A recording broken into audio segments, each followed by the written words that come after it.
Round 1, Phase 3, Day 5. I had cheese again yesterday, and I had, let's see, 1 Baby Bell in the morning with my apple, and then I went grocery shopping in the afternoon and had already eaten my packed protein for my lunch, and ended up staying out away from the house a little bit longer than I thought, and so I was in need of a snack, so I was at the grocery store and actually bought more Baby Bells because they're really good. And so I had another one of those as I was unloading my groceries out of the cart into my car. I also finished the other half of that Zinfandel from a few nights ago. So I am now 0.6 over my LDW. No surprise there. I really don't think it's the cheese. Let's see, I haven't eaten any food today that I typically don't consume. You know, I typically don't have problems with it. I eat it and don't have any weight gain. So at this point, should I have some more cheese and see what the scale monster says tomorrow, or stay on the straight and narrow and see if the weight goes back down and maybe I'm just sensitive to cheese? I really think it's the wine. Okay, so I haven't tried to figure out my techno difficulties. I've been real busy. We are leaving for the cabin tomorrow on vacation, and 2 of my girls left this morning with an aunt, so I had to get them packed and dropped off with her and then go to work today. So I just haven't had a lot of time. I'm hoping by next week to deal with this issue. The CD is stuck in my laptop that has the software on it that allows me to retrieve these videos off of this brand new digital camera. Today was the first time that a coworker that I walk by every single day repeatedly mentioned that it looks like I've lost some weight, and so this kind of cracks me up because she hesitated to say anything to me at all, and then as soon as she said it, she said, "What are you doing?" You know, super serious and right in my face about it. And when I started to just talk to her, I don't even know that I was going to go anywhere with it as far as towards, you know, letting her know what I was doing, but she just assumed that I was starving myself because the weight had come off so quick.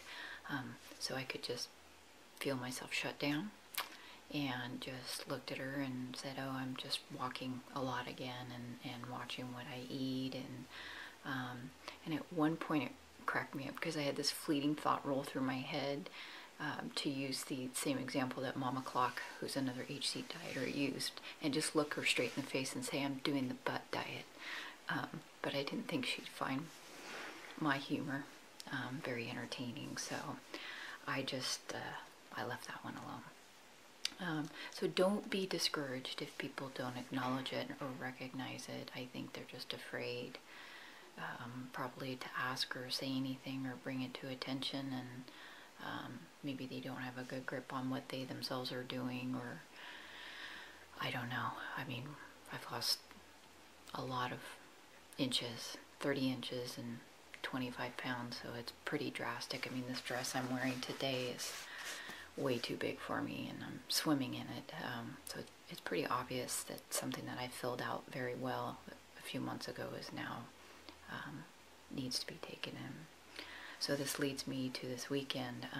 We are staying at my sister-in-law's cabin with close to 20 of my husband's family members, and I haven't seen most of them since Easter, and Easter was a pivotal point for me. My daughter took a picture of me and at Easter, and I just cried when I saw it. It was just really hard for me to look at. And so it was the week after that I was introduced to the HCG through someone that had great results from it, and I wasted no time, researched like crazy, and jumped right on that bandwagon. And so most of these people that haven't seen me since then, I'm now all of a sudden going to be wearing a lot less clothing because the weather's supposed to be warm this weekend, and I'm sure that I'm going to have some questions asked and some acknowledgement as far as, looks like you've lost a lot of weight. And I just can't decide whether or not to talk about it. I don't want to have to defend it. I don't feel the need to defend my journey when I have such positive results just wrapped around me. My skin is my, you know, I'm happy in my own skin for the first time in a long time, so I don't want to have to defend that. I think I would get real angry in a hurry, or just that shut down the butt diet. So the problem that I'm going to face is that my girls are there, or 2 of them are there, and one's coming with me tomorrow, and they're totally aware of what I've been doing. We've had long, in-depth conversations about this protocol, and they're all 3 very interested in, you know, why I was making changes and what I was doing, and then of course to see the drastic change take place. And I wanted to constantly reassure my youngest 10-year-old that this was something healthy to do for myself, and because her questions were just constantly asking, why are you doing this, and what, you know, why are you eating like that? Oh, that's not on your diet. Oh, you can't have that. Oh, you know, you're using lotion on your feet, or you're using lip chapstick on your lips. And she would call attention to every little thing that I did right or wrong. So because they're going to be there, and it's going to come up, I guess I'm just going to have to be honest and hope it doesn't blow up in my face. So I want to make sure I don't set myself up for failure. I've come too far to lose any ground, P3 or not. It's real easy to let things get out of control in a hurry. So that's where we are at today, and I am going to make another vlog back to back about traveling on P2 and foods to eat, and hopefully by next week we'll get both of them posted. So, alright, take care.